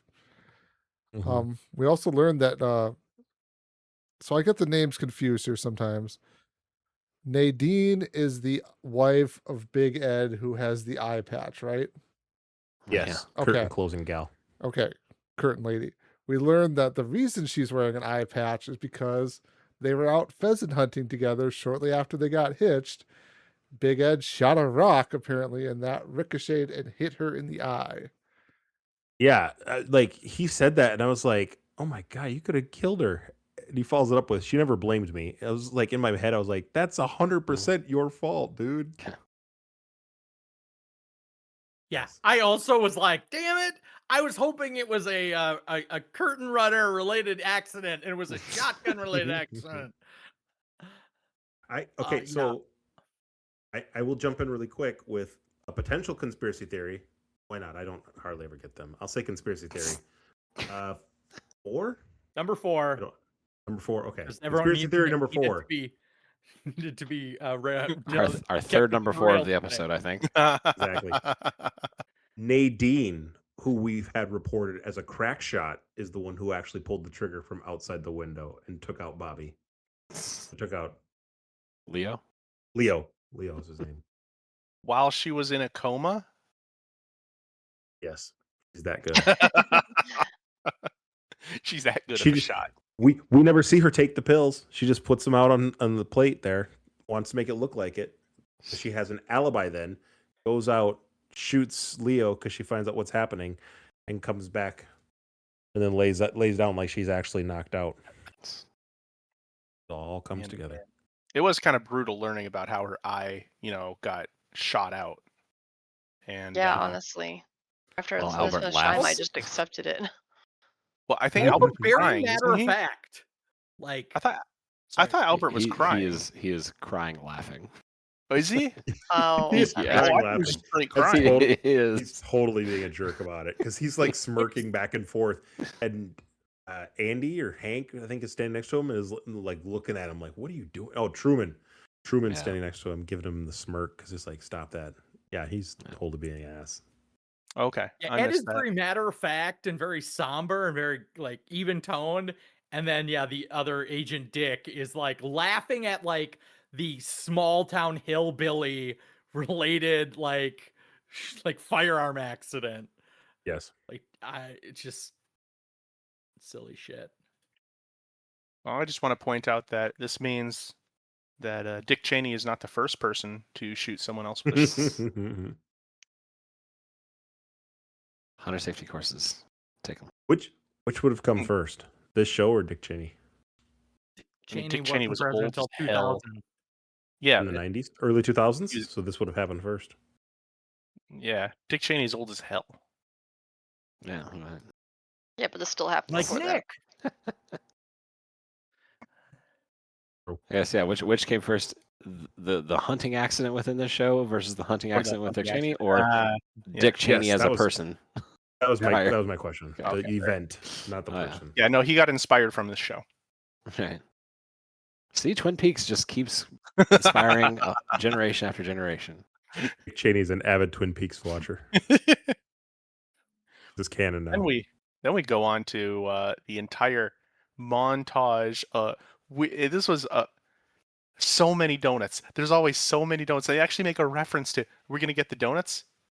Yes, let's get the donuts. And just they pan over donuts as they describe this horrific killing and all this sort of stuff. And I think, all right, JC, do you have something to say? I believe you. You're looking for Gary. Gary, is there? I did a donut count. Oh, They're too high. Every row is too high. The first row is 13 donuts long. Row 2 and 3 are 12 donuts long, giving you a total of 72 donuts. And then there are 6 people in the room, and there are 6 people in the room. And then there's the extra stack of the 13. So it's exactly 80 donuts on the table. Bakery in town is making bank. no joke. I just can't help. Sorry, that was my excitement. As I was like, okay, this is far more donuts than they've ever shown. It used to be like one tray of donuts. That season 2 budget coming in clutch here. Well, I would love to see. And I was counting rows of donuts, and I make the assumption that every stack is only 2 donuts high. But yeah, 80 donuts. and only 6 are currently being eaten. So my question then, I have two questions, or a statement and a question. Statement being, I would love to see this donut stack in real life. Just walk into like a I don't know, some conference room and just donuts for days. But secondly, do you think they take orders, like, or they just go like, hey, just give me like 2 of just whatever you have? It looked like a plethora of different solutions. Yeah. They didn't look super exotic, but there were some cake donuts, some raised donuts. Like, there's a mixture.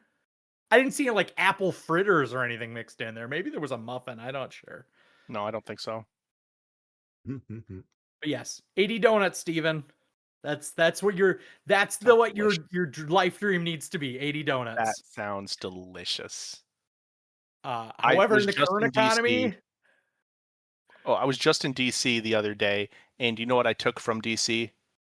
A pack of fucking donuts. That's right.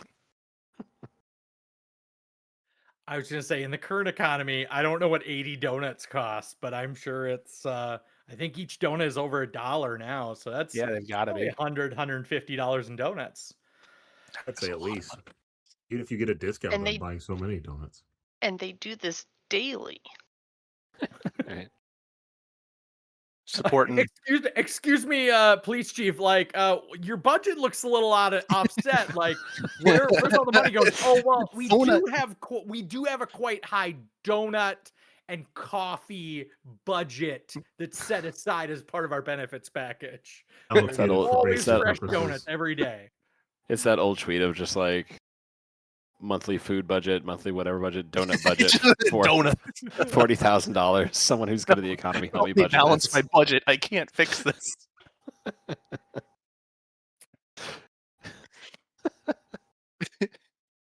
Oh my gosh. Mr. Truman, I Yeah. feel like we need to take some budget cuts to your department. Where should we start? Well, we don't need. Well. I don't know. Like, what about this donut budget? Can't touch Sorry, that. that's a Sorry, yeah. non-starter. That's a non-starter. Yeah. Andy had a good run though. Yeah, we're gonna miss him. Cut Andy before you cut the donuts. God damn right. They just got to keep that donut. They got to keep the local donut shops afloat. This is an investment in their own future. That's Right. what it is. Ironically, we never meet a baker in this town either. There's never a baker or any sort of. But we do see an actual map of the city in the background on this. And for a town of, what was it, 50,000? 51,200. 51,201. There we go. It is a very small 51,201. But Like- is it a pretty close 5,120.1?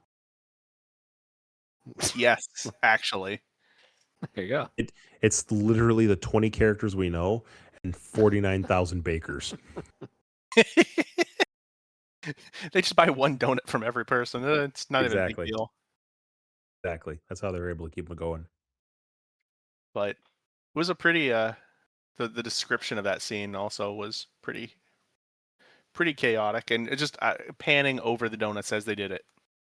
I thought it was kind of neat. We're gonna get the Andy standing up to Agent Rosenfeld moment there too at the end of it, of course, where Lucy rekindles her flame for him now in the wake of finding affection for the father of her child again. Mm-hmm. We don't actually know that. All we know I is that suppose she's not. pregnant. She could, yeah, she's into those, so she could be getting around. Look, all those fleshhold magazines, mingers coast to coast. She doesn't limit herself. That's right, yeah. She's a contemporary lady, Lucy. Lives in the now. But yeah, then the next scene for me at least is the like I mentioned earlier, the shark scene where you have the two brothers circling around Domino Liquor, and it is they're questioning him, and it is it definitely feels like they believe they have a lot of power, and all I could imagine was the Bane scene from Batman, the Dark Knight Dark Knight Rises. Rises. Yep, you have money, so you think you have power over me? Like, I could snap both their necks real quick here. They are playing with their lives. To be fair, Hank, especially, is it here that they straight up say like that Ben is like, yeah, I have to find out why Leo is still alive because Mm-hmm. Hank was Yeah. tasked with this. Like, yeah, Hank, you don't get to be the super cool tough guy whenever you can't just kill a guy. Whenever you have the complete jump on him with a gun, and you just leave the scene, and he's still alive. Always double tap. I learned that That's right. from Military history. Zombieland. History. Yeah, Zombieland. Zombieland. There you go. That's what I was trying to go for.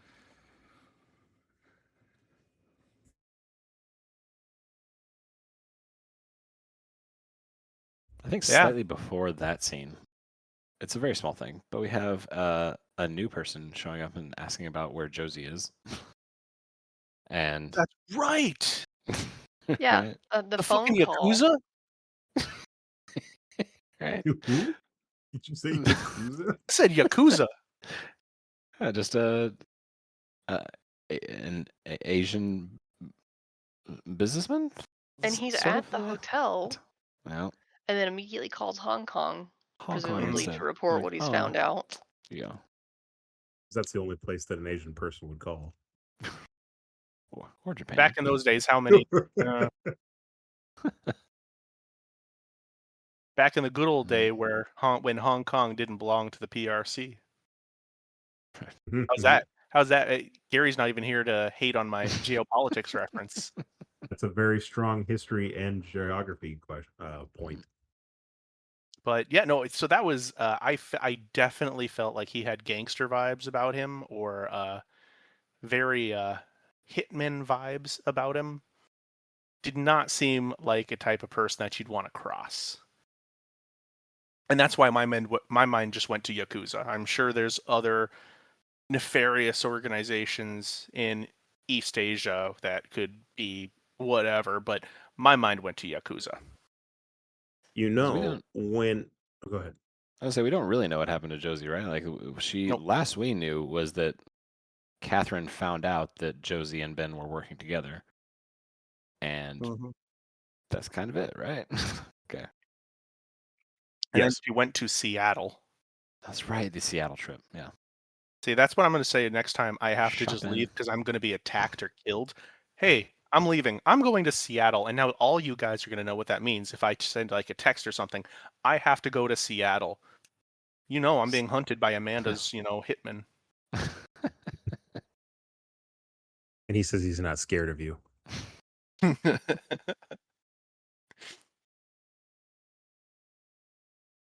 I don't don't need realize a Steven hitman. loves the West Coast so much, but he keeps saying he's going to Seattle. He's told me like 5 times in the last week. All right. Hey, Whatever, I'm in dude. Seattle. I'm in Seattle. All right, I got it. Enjoy Comic-Con or whatever the heck. I don't know. It is interesting that speaking of Agent Rosenfeld, when Albert's reviewing the injuries to Cooper, he does comment to him that it was likely from someone who was 3 feet away, who was between 5'5" and 5'3" and 5'10". Yep. So maybe it was someone who was more average to shorter height. There's a character we don't know. Maybe that's who is new to town. Good point. Maybe it was Yakuza Man. Because Steven was saying Hitman and Yakuza. I was thinking, I don't know, maybe that's the killer. Very well could be. Yeah. Well, that's a good call because I automatically assumed it was Domino Liquor, and you're right. Domino Liquor's too high for that, too tall for that. Yeah, if Hank was holding a firearm, it would be much more like at chest height to Cooper, because Cooper's doesn't seem like he's terribly tall. Probably more like 5'10", maybe. I don't know.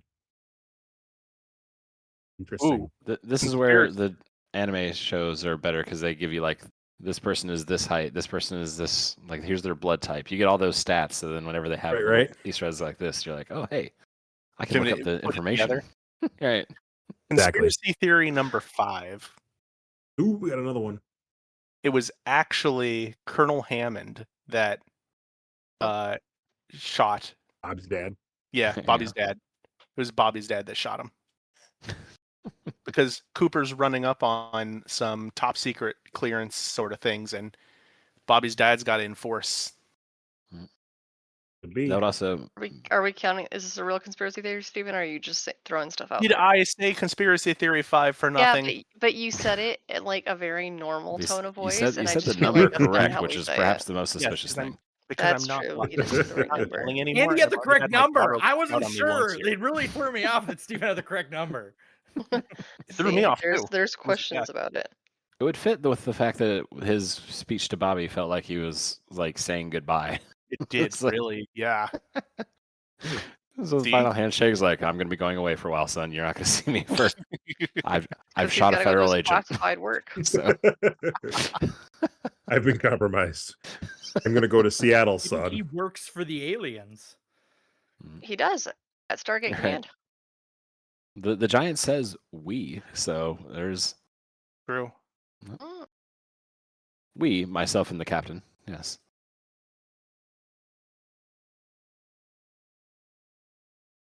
But we do get the awesome scene with Blackie as well, where she goes full pimp on Audrey, and basically says, "You're gonna fuck who I want you to fuck. This is your not your bodyguard. This is your handler." He's like, "Wow, this is it's turned real Madam's got to set her gal straight. She's got to let yeah." her And know I who's- honestly don't know what I- Blackie got her touch. She's feeling better now. She's a little bit more aggressive. yeah, and I don't know what I expected. I mean, it's sex trafficking that they're doing, so I mean, Yeah. this is where it's going to end. But Like I was scared for Yeah. Audrey, but I was also like, what were you thinking? I also didn't get, on the rewatch, I kind of caught that, like, oh yeah, she's locked in here, like, and her family doesn't even notice that she's gone. Or maybe The it's like a locked- day later. We're like yeah, a that's day the thing. later. The locked in I there, don't I know. was like, part of me was like, well, Audrey, you kind of jumped in here, like, might have bitten off a lot more than you can chew, which she even says herself She says later. it. But I'm also surprised that they're going to lock her in because they know that these are girls that are recruited from the perfume counter. Someone's going to notice they're gone, so that does seem a bit questionable to instantly, like, possibly bring down the heat of the law, which I assume they want to avoid. I'm just confused. Like, these are high school kids. Like, Yeah. somebody's gonna notice her gone. Also, this is still Horn's daughter. How has no one noticed that yet? Someone noticed that liked she's not her. been around. He did. He was like, have you seen Audrey? No? No, Okay. no. And moved on. But how does nobody there Well, notice that? yeah. Is I Audrey? mean, this place is up in Canada across the border. Yeah, they don't so know her. Who knows how many, like, I mean, besides the girls, which, yes, I would agree. You would think that somebody would notice her up there, but also this is a town of 51,000 people. So I'm just saying. Close to What about broth. the other girl that got recruited with her? Is she not seeing, Audrey anywhere? Is she not weirded out that apparently? different schedules, different work schedules. Yeah, there you go. That's true. Just like, what's the perfume counter doing? Like, is it just constantly getting new people every week? New girls Someone every. should be noticing. Someone else at the company would definitely be like, dude, that job is jinxed.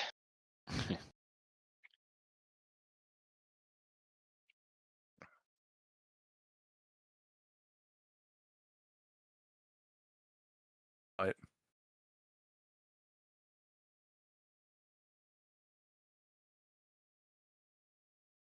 Did you guys next touch? scene is. I was just going to ask. Did you guys touch on the Colonel's vision he shared with his son? Okay. A little bit, yeah. Yeah, no, that was the Yeah. one that we talked earlier, Gary, about where they gave a hug Handshake and then again. they end with a handshake. Yeah. And I have we noticed that everyone in this town had a dream last night? That is true. I Like, did not I connect that. assumed that that's part of Mm, whatever the giant is it's from. the Matrix. It's part of the major. Like too many people are like, I had a dream or a vision. What's her name? The cousin, Maddie, I think. She Mhm. did. General or whatever his name is did. A couple other people mentioned dreams too. I didn't write them all down, but seriously, everyone had a dream last night. So I'm just saying, I don't think the giant only visited Cooper. Or maybe the magic is kind of hard to focus on one person. Look, when aliens beam down something over a city, they beam it down over a city. Look, the owls are not what they seem. It's really hard for the owls to only talk to one person. It affects other people that are nearby. The owls can't see them there. Flog Lady doesn't spit out her gum, then everyone knows what's going on. Whoa, Nick! I said gum. Yeah. I said gum. Nick. Clean your ears out of the gutter, Gary. PG. Unhinged.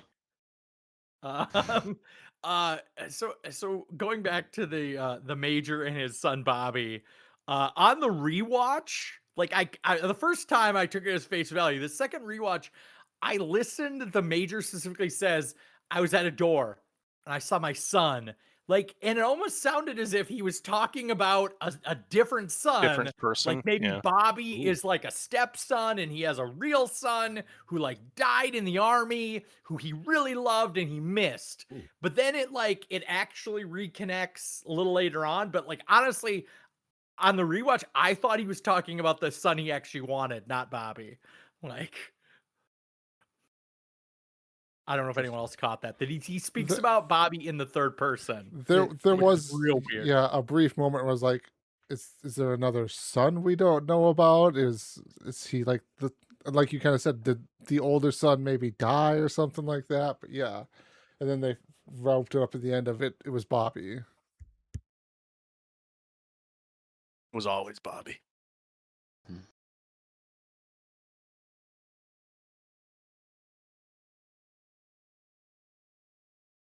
I don't know. The next scene for me is the and I have a point here, is where they have that weird dinner scene where the piano player and the poem doer, and I swear to God, if anyone ever fucking reads me a poem that stupid after my daughter who has been murdered, there will be more murders, and they will be from me.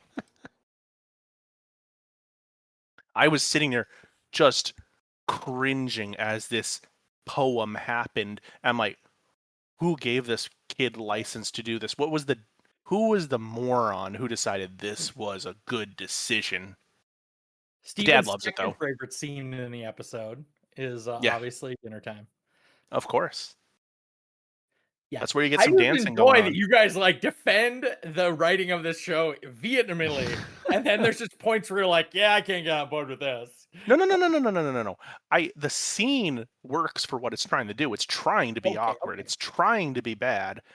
But what I am saying is, if this ever if this ever happened, I'd go ballistic if someone tried to read me a poem. And this is why I hate poetry, by the way. Learned something new about Steven. Only planning on reading poetry as his eulogy. Just only poetry. It was Raised Steven, from and I saw him glowing. Oh, God. Also, Steven, I locked this away in the back of my head. Totally, like any opportunity, I'm going to read you poetry. I don't know what. I don't know when. I don't know when it's going to attack you. Oh, my God. I can just imagine some tier meeting or something like that you guys are at a part of, and Gary just busts out poetry. Oh, God. The people in the tier meeting with us are just such people that I don't even. Gary's just going to sit down and just go, it's not for me to question why. It's just for me to do or die. Just to break out with a light brigade. Gary, in trying to rile Steven up, is just going to become the guy at work that always has a very deep poem for every moment. Oh, God. Gary, I think this should happen. We should find some poems for you to read to Steven. It'd be the worst. Steven wrote me a poem once and left it for me on my work desk. It said, true, roses are red, violets are blue. I had to ship a package, so I wrote you a haiku. And That is the only love Not- poem I have ever gotten. Not a from him. haiku, but Okay, Yeah. that is okay. Also, yeah, not a haiku. I thought haiku had like Correct. the number of 575. phrases and Yeah, whatever the it fuck. does. syllables. It does. That's I I also remember wrote her elementary I also wrote her a poem later on that ended that was a 575 ending in "This is a sonnet." Yeah, So I forgot about that one. That one wasn't as like instantly memorable. no, Sorry, I was very proud of that one. I forgot about it, so I'm sorry. The haiku was also spelt wrong, so I had to kind of puzzle out the meaning of the poem a Oh, we little didn't bit. have to go back. Oh. Come on. So I had to inform him, first of all, it's not a haiku, and second of all, he spelled We knew it haiku wasn't wrong. a haiku. And That he was was like, part of "But the I joke. wrote you a poem." It was part of the joke. I honestly know. couldn't tell you how haiku is spelled. So, Apparently, neither could I. listener, write that in the comments. How do you spell haiku? So Stephen's love of poetry is well known and established. Hate poetry. It all started in ninth grade. I wait until Steven is sharing his screen and I send him a message so poetry pops up in the lower right-hand corner. Steven, I just wanted to share this with you today. I read this and thought of you. I'll teach So you we're a gonna way. change your name to Daily Poetry or something so that it pops up like he's always getting it. Yeah. Oh Um, my gosh. did we then cover the reveal that there was a third person who was at the murder You know, party? For such a reveal, I didn't even write it down as a note because there was just so much other stuff happening that I honestly, like, that one slipped my mind. I was like, okay, yeah, third person. This was in the same category as the owls for me. It was not a, like, I have no idea what's going on, so it's in that category. I guess I would say that. Oh, sorry, Steven. No, you go for it. I was going to say that the third person, like, it made me kind of wonder, is like, is this someone who's even been introduced yet? Or is it just like a mysterious Mr. Big that just floats around in the background for a while? I honestly, I'm guessing it's just a mysterious Mr. Big character who never ever shows up.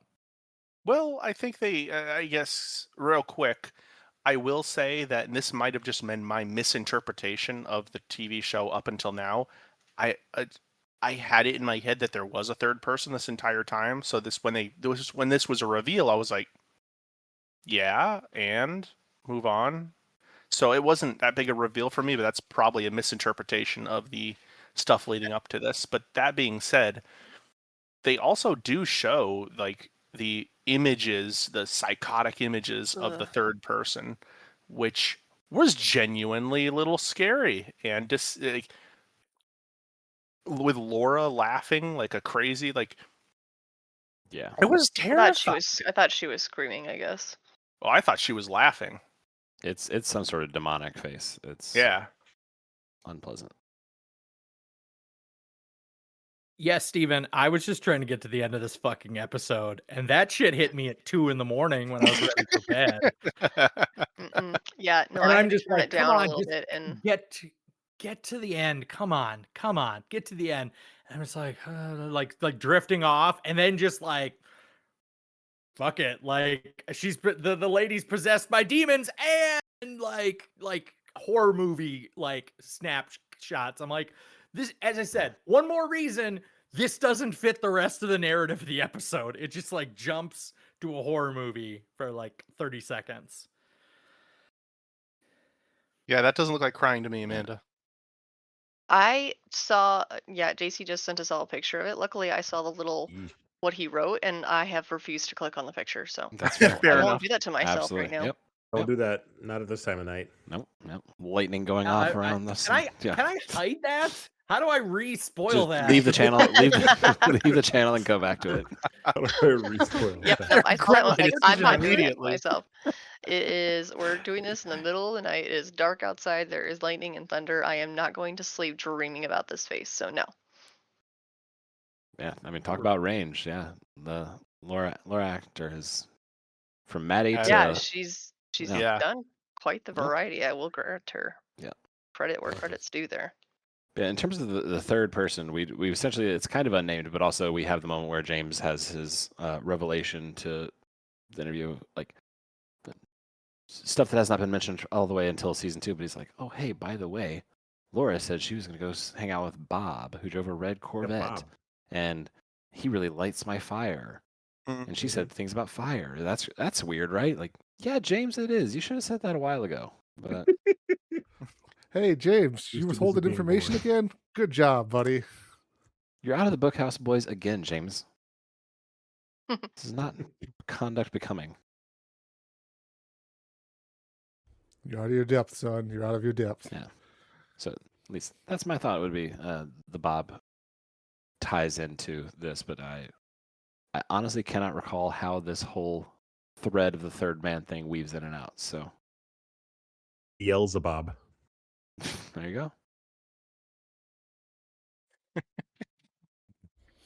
All right. I think kind of come to the end of the episode, other than, I guess, Cooper being visited by the giant one last time. But Yeah.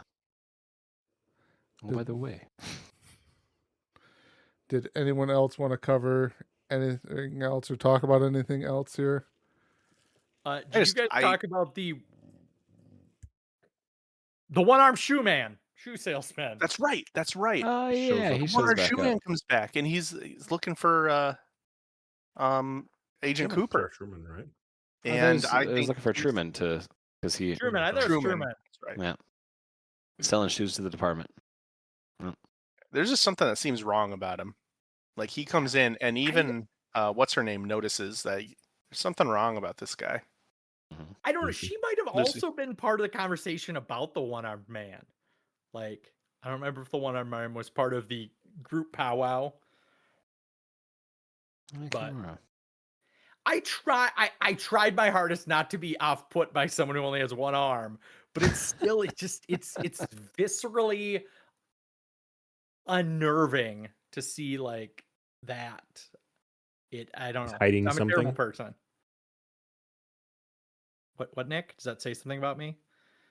No, I said, is he hiding something? Is that the vibe you got from him? Or he just looks like he's up to something? Just until you remember that he's a one-armed man, like something about him seems off. I Seems guess. wrong. It seems wrong, is what it. And the issue is that this, and that's one of the compelling things about this show, is when something seems wrong, you don't really know what that means or if it means anything, because everything seems a little off. So you can't one up yourself. You can't guess on something very well, because aliens might become a thing again. Like, there's no way you can guess that. So the fact that he seems off and wrong and disconcerting may not actually mean anything. But if it does mean something, then you're going to be sitting there and go, I thought he seemed off.